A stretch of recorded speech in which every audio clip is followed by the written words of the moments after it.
esse é o quadro das histórias trágico-cômicas do Soares. Bom, eu fiz um vídeo aí que eu gravei há algum tempo, quando eu falei sobre um acidente que eu tive, que mudou a minha aparência, né? Eu era um cara bonito, por incrível que pareça, mas eu tive um acidente muito sério numa formatura, eu caí de boca no chão, enfim, quebrei a mandíbula em várias partes, inclusive os côndilos, a minha mandíbula é solta e tal. Isso aconteceu lá por volta dos anos de 1983, quando nasce o meu filho. Eu contei essa história. Mas essa história tem uma continuação, porque o que aconteceu? Por causa desse acidente, a minha boca foi amarrada, né?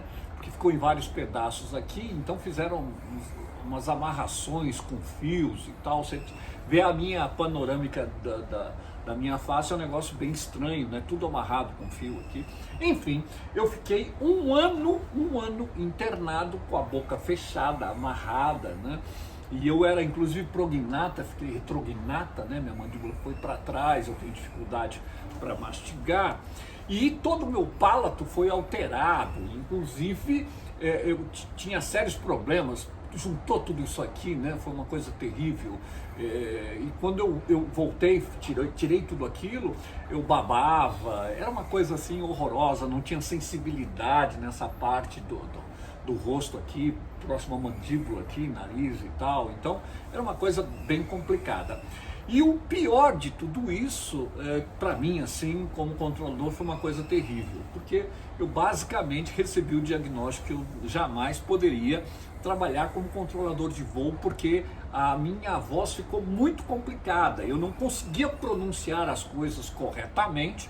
Quem me vê falando assim agora nem imagina pelo que eu passei, porque eu tinha um ceceu, falava com um ceceu muito forte, porque mudou a posição, inclusive da minha língua dentro da boca, né?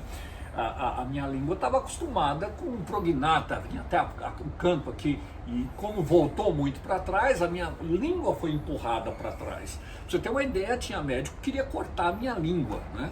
Eu falei, pelo amor de Deus, cortar a língua não, eu preciso da língua, né? A língua é um órgão extremamente importante. E aí, enfim, eu tinha uma enorme dificuldade de falar, né? E o controlador trabalha falando. E aí eu precisava voltar a trabalhar. E aí falaram, não, mas como controlador você não vai conseguir, porque você não tem condição de falar na fonia. E isso me deu uma tristeza profunda, assim. Eu estava na Academia da Força Aérea nessa época, e aí me deram a transferência para São Paulo, eu fui para São Paulo, e chegando aqui em São Paulo, eu queria trabalhar como controlador de voo. E o meu chefe disse para mim, falou, olha, que eu já conhecia ele em Pirassununga, ele veio primeiro para São Paulo, capitão Teramoto naquela época. E aí ele fala para mim, eu falo, não, eu quero trabalhar como controlador. E ele, com muita sensibilidade, percebeu aquela minha ânsia, né? Ele falou, Soares, eu preciso de você no Salvaero.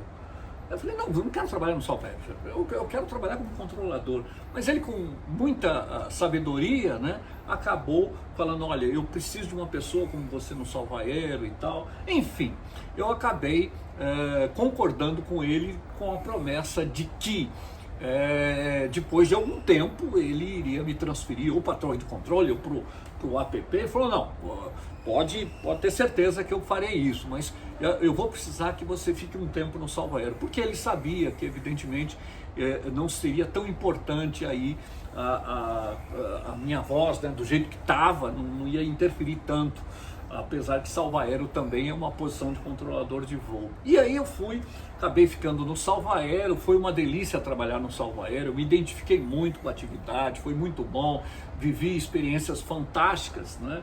E o capitão Teramoto teve essa sensibilidade de perceber isso. E nesse tempo que eu fiquei no Salvaero, eu evidentemente estava focado em voltar a trabalhar como controlador de voo, apesar de ter gostado muito de ter trabalhado no Salvaero. E eu me esforçava muito, né? E aí eu queria voltar a falar normalmente, né? Então imagine que o meu palato alterou, né? A minha língua estava na posição errada, eu mordia a língua, era um negócio assim muito terrível.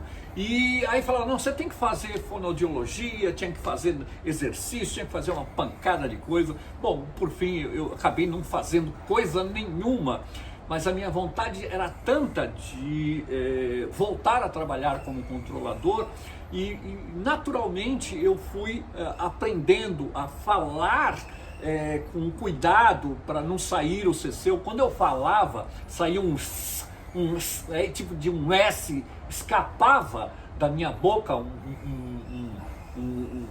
o ar escapava e era muito estranho, né, a minha voz. Mas graças a Deus, você vê que hoje eu falo quase que normalmente. Não sou normal, mas eu falo quase que normalmente. Consegui voltar a ser controlador e para mim foi uma verdadeira bênção de Deus isso. Tá bom? Um abraço.